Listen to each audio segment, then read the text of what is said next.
Oke, sobat calon guru semuanya, ini adalah enaknya jadi sangat transparan sekali ya untuk seleksi CPNS untuk periode-periode sekarang ini. Jadi ketika kita mengikuti seleksi CPNS, maka seluruh nilai skor yang kita dapatkan itu akan disampaikan secara live streaming dari akun YouTube-nya BKN.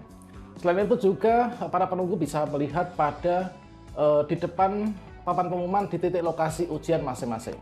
Nah, tentunya saya ucapkan selamat bagi teman-teman yang ketika mengikuti tes SKD CPNS ini mendapatkan nilai di atas passing grade. Tentunya kita punya kesempatan untuk nanti bisa maju ke SKB.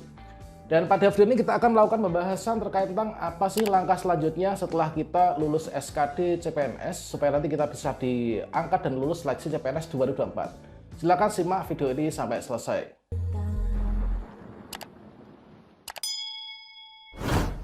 Oke, sobat calon guru semuanya, saya ucapkan selamat kepada teman-teman yang telah mengikuti SKD CPNS 2024 dan yang lulus passing grade ya. Bagi teman-teman yang belum lulus passing grade di seleksi CPNS di tahun 2024 ini, bersabar dan ini menjadi pelajaran penting untuk di periode pendaftaran ke depan ini menjadi bahan pembelajaran kita supaya nanti bisa mendapatkan cambuk semangat supaya nanti bisa mendapatkan hasil yang lebih baik ya. Oke, sobat calon guru semuanya, tentunya bagi teman-teman yang sudah lulus SKD CPNS 2024, yang mana di sini terdapat 3, yaitu passing grade ya, yang harus kita penuhi.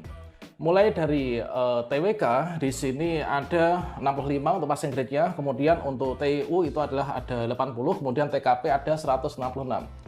Tentunya suatu hal yang sangat membanggakan kalau misalkan teman-teman di sini minimal itu adalah sudah lulus passing grade dan nanti akan ada harapan besar untuk nanti kita bisa maju ke tahapan berikutnya, yaitu setelah SKD itu adalah SKB atau seleksi kompetensi bidang.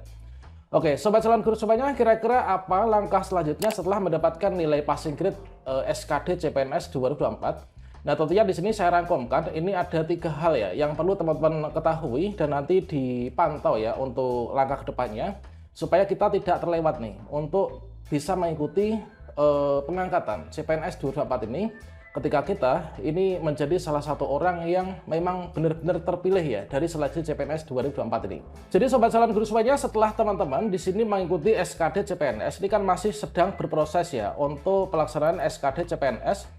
Di sini kalau misalkan kita lihat pada jadwal itu SKD CPNS itu dilaksanakan mulai dari tanggal 16 Oktober sampai dengan tanggal 14 November tahun 2024. Tentunya bagi teman-teman yang sudah lulus SKD yaitu lulus passing grade, di sini kita memiliki harapan untuk nanti bisa maju ke tahap berikutnya yaitu di tahap SKB atau seleksi kompetensi bidang. Nah, lantas langkah selanjutnya setelah mendapatkan nilai passing grade, tentunya di sini untuk yang pertama kalau misalkan berdasarkan dari rangkuman saya ya, maka teman-teman nanti setelah lulus SKD, di sini teman-teman harus memantau, yaitu menunggu pengumuman resmi yang nanti akan disampaikan oleh masing-masing instansi kita.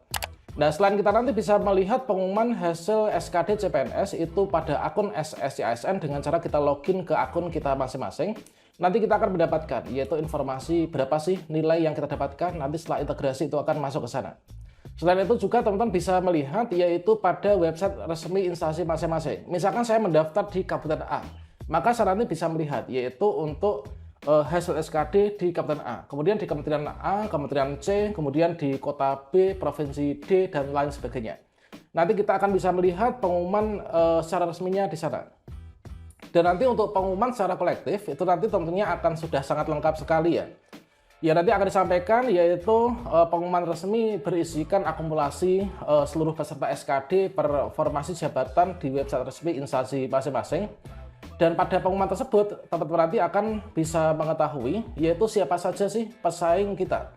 Nah, siapa saja pesaing kita yang berasal dari mungkin misalkan saya itu kan melamar formasi perencana ahli pertama di Dinas Kesehatan Kabupaten C misalkan. Nah, maka nanti pada tanggal 17 sampai dengan tanggal 19 November ya, kalau misalkan kita melihat pada jadwal pengumuman SKD, nanti akan disampaikan, itu secara akumulasi, yaitu seluruh peserta yang melamar pada formasi yang sama dengan kita. Nah, di sini tentunya kita beranggapan ya, kalau misalkan kalian itu mengikuti SKD, misalkan di titik lokasi A, misalkan hari ini di sesi berapa, itu beranggapan bahwasanya peserta yang ada di ruangan tersebut adalah pesaing kita. Kemudian peserta di sesi tersebut adalah pesaing kita. Itu adalah saya rasa tidak benar teman-teman. Nah, tentunya mungkin ketika seseorang itu ingin melamar pada suatu formasi jabatan, bisa jadi mereka itu mengambil titik lokasi ujian yang berbeda. Jadi peserta setitik lokasi kita itu adalah belum tentu mereka itu adalah pesaing kita ya. Kemudian yang kedua yaitu sesi ujian yang berbeda. Nah, tentunya kalau misalkan sekarang ini kita sudah optimis nih, kita lulus passing grade, wah berarti pesaing saya nggak ada nih. Itu adalah tidak benar ya. Karena untuk seluruh peserta dari formasi yang jabatan yang sama dengan yang kita ambil, itu bisa jadi mereka tuh mengambil titik lokasi ujian yang berbeda, bisa jadi mereka itu mengambil sesi ujian yang berbeda dari plottingnya. Kemudian juga berdasarkan dari kualifikasi akademik yang berbeda. Kalau misalkan kalian melihat pesaing CPNS itu kan di sini ada fitur di ssmbkn.go.id. Kita masukkan ijazah kita, prodi kita, kemudian kita pilih formasi yang kita pilih, kemudian kalian cari instansi yang mana, kemudian pilih untuk jenis formasi, misalkan CPNS, itu akan disampaikan. Yaitu formasi A, itu adalah jumlah pelamar lulus spesialisasi sekian. Itulah saya rasa kurang akurat ya. Kenapa? Karena itu hanya diambil dari satu kualifikasi akademik saja. Tentunya kita ketahui bahwa untuk misalkan melamar pada formasi jabatan ahli pertama, perencana ahli pertama dinas kesehatan misalkan, itu kan ada berbagai macam ijazah yang prodinya bisa masuk tuh. Nah, jadi belum tentu di situ nanti menjadi pesaing kita. Jadi untuk cara melihat secara akurat siapa saja pesaing CPNS itu adalah ketika nanti sudah pengumuman kelulusan SKD CPNS 2024. Nah, nantinya pada pengumuman perankingan itu nanti akan disampaikan juga ya, sekaligus yaitu perankingannya.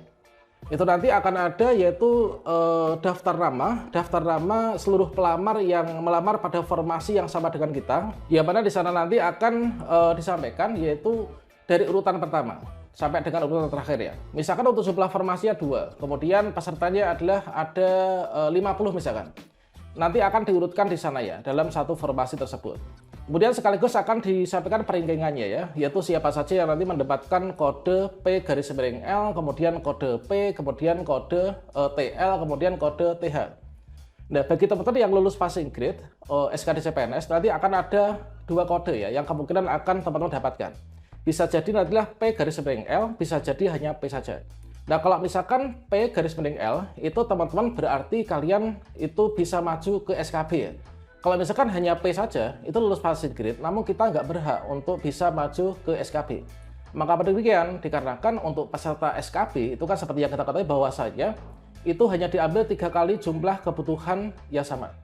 Nah, misalkan saya melamar di formasi ahli pertama di Dinas Kesehatan Kabupaten A.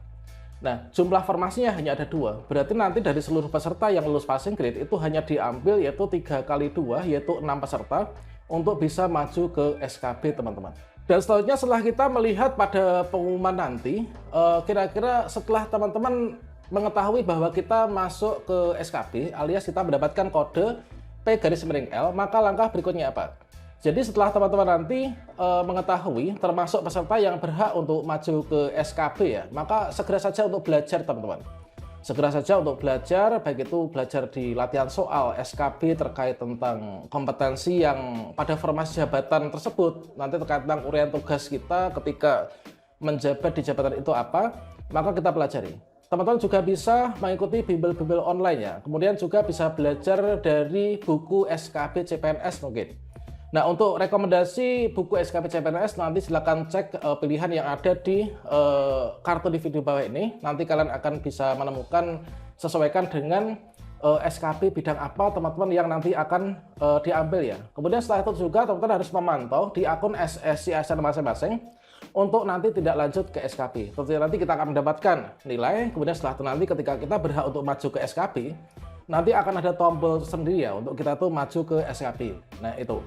Kemudian untuk yang ketiga, yaitu bagi teman-teman yang mungkin setelah nanti mendapatkan pengumuman resmi, yaitu kalian tuh tidak masuk di perankingan ya. Kalau misalkan teman-teman yang tidak masuk ke perankingan alias hanya mendapatkan kode P saja, kita nggak berhak untuk maju ke SKB, maka teman-teman bersabar saja ya. Dan semoga nanti ini akan bisa bermanfaat ya, pengalaman kita lulus ini untuk digunakan di periode kedepannya.